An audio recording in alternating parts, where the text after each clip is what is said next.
Dahulu kala, di suatu desa kecil dekat lembah yang asri, tersebutlah dua bersahabat bernama Embro dan Pipo. Mereka adalah tipe pemuda yang berambisi untuk menjadi orang terkaya di desanya. Mereka kerap membicarakan impian dan ambisi mereka itu akan kekayaan, kehidupan, dan gaya hidup yang ingin mereka miliki nantinya.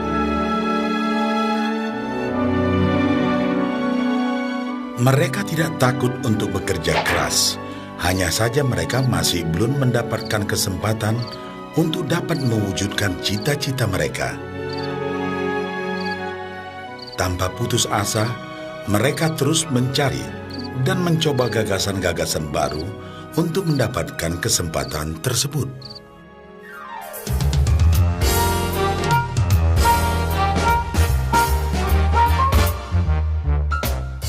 Hingga suatu hari, kesempatan itu pun datang.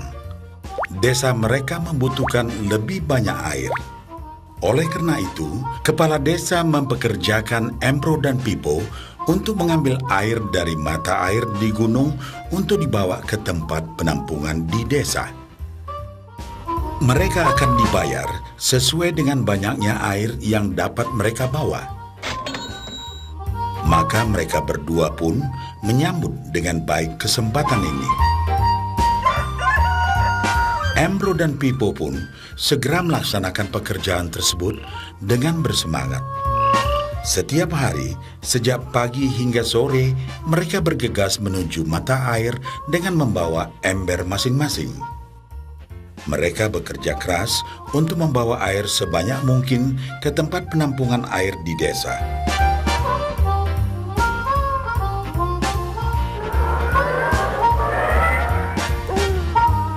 Menjelang sore hari, mereka pun pulang dengan membawa upah dari hasil jerih payah mereka hari itu.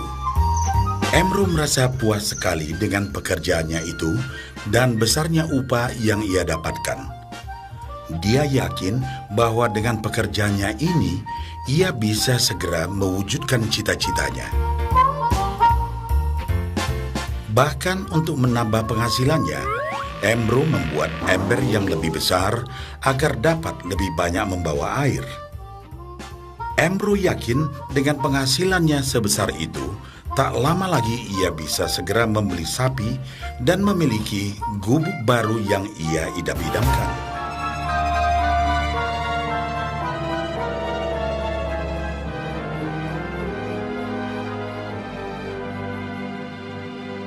Lain halnya dengan Pipo.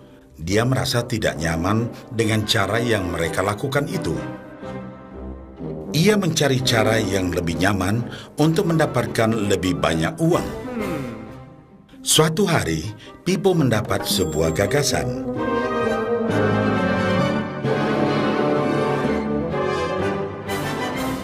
Ia berniat membangun sebuah saluran pipa yang akan mengalirkan air dari mata air langsung ke tempat penampungan air di desa.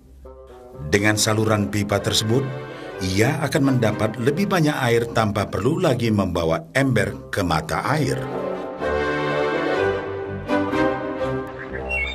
Ia sangat antusias dengan gagasannya ini.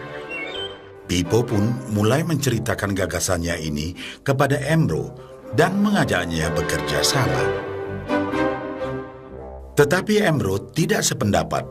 Ia bahkan mentertawakan gagasan Pipo tersebut karena merasa dirinya mampu mendapatkan lebih banyak uang.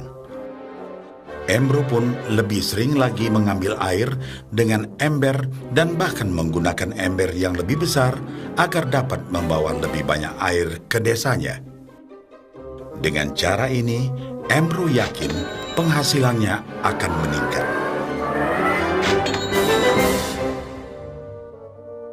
Pipo akhirnya memutuskan untuk mewujudkan sendiri gagasannya itu. Dia mengerti bahwa tidaklah mudah untuk membangun dan menyelesaikan saluran pipa tersebut. Dibutuhkan beberapa tahun untuk bisa menyelesaikan dan menikmati hasilnya. Namun tekadnya telah bulat. Ia pun tetap bekerja mengangkat air dengan ember setiap hari seperti biasa. Tetapi di akhir minggu dan setiap ada waktu luang, Pipo bekerja keras menggali tanah yang banyak berbatu untuk membangun saluran pipanya. Pada bulan-bulan pertama, hasilnya hampir tidak kelihatan. Orang-orang desa mulai banyak mentertawakan dan mencemooh Pipo. Mereka menjulukinya Pipo si manusia saluran pipa.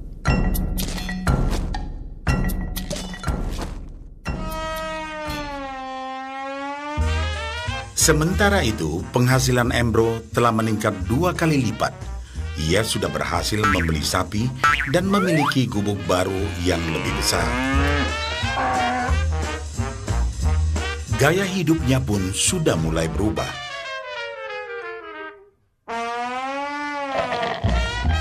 Ia sering menghabiskan waktu sepulang kerja di bar, menikmati hasil jerih payahnya mengangkat ember.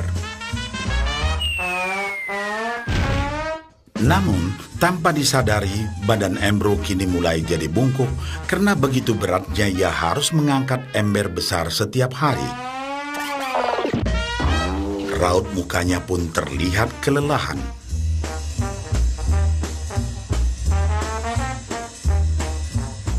Semakin hari, semakin sedikit air yang dapat dibawanya karena tenaganya berkurang seiring bertambahnya usia.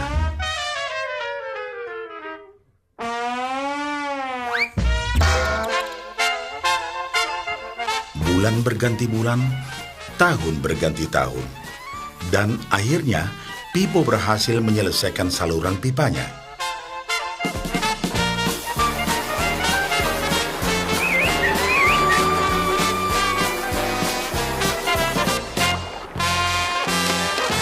Kini, tanpa perlu bersusah payah mengangkat ember, Pipo akan mendapat lebih banyak uang berkat air yang terus mengalir memenuhi tong-tong air di tempat penampungan.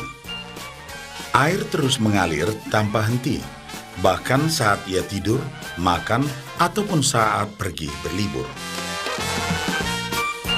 Pipo pun puas dan bangga.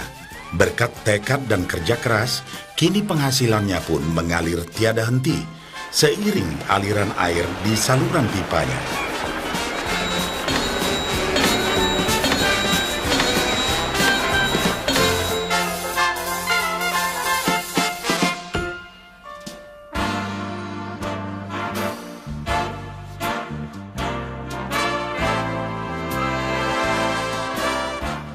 Setelah melihat cerita Embro dan Pipo, kita sadari bahwa cerita mereka menggambarkan kehidupan kita.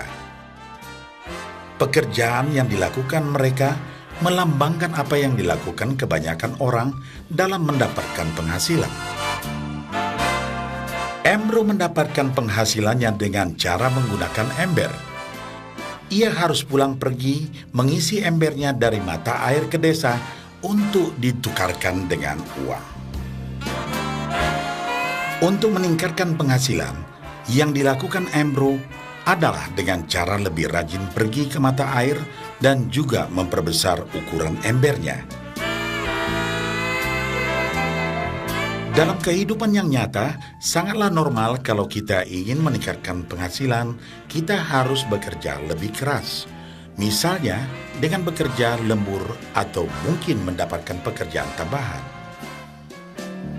Kita juga dapat memperbesar ember kita, yaitu dengan menerima posisi pekerjaan yang lebih tinggi. Sebagian besar dari kita menukarkan waktu kita untuk mendapatkan uang. Seperti juga Embro, kita pun memiliki waktu yang terbatas untuk dibarterkan menjadi uang. Dan kita tahu, setiap orang hanya memiliki 24 jam per hari, dan tidaklah mungkin kalau kita membarterkan seluruh waktu kita untuk bekerja. Dan yang lebih sulit lagi, yaitu jika kita tak mampu lagi membarter waktu kita, karena alasan usia, kesehatan, ataupun alasan lainnya sehingga penghasilan kita terhenti sama sekali. Tetapi coba perhatikan apa yang dilakukan Pipo. Secara bijaksana, Pipo tidak membarterkan seluruh waktunya hanya untuk mendapatkan penghasilan yang terbatas.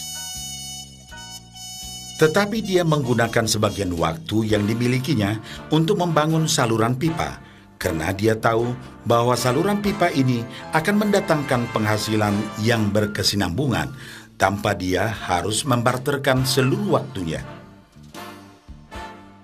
Dia tahu bahwa suatu hari nanti, mungkin karena alasan usia atau kesehatan, dia akan tidak dapat lagi membarterkan waktunya dengan uang. Sedangkan bila ia mampu mewujudkan gagasan saluran pipanya itu, dia hanya perlu bekerja keras sekali saja untuk membangun saluran pipa. Setelah saluran pipa selesai, maka penghasilan akan terus mengalir bagi Pipo. Pipo telah menunjukkan kepada kita bahwa untuk mendapatkan penghasilan, kita tidak selalu harus dengan cara barter waktu dengan uang. Ada cara lain yang lebih baik. Bagaimana dengan Anda?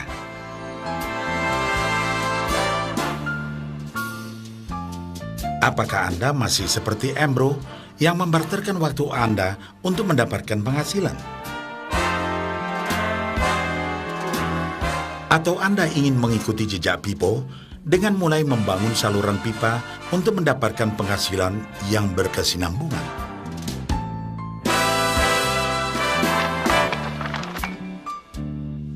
Jika Anda tertarik dengan gagasan saluran pipa, hubungi orang yang meminjamkan VCD ini agar Anda dapat segera mulai membangun saluran pipa penghasilan Anda saat ini juga.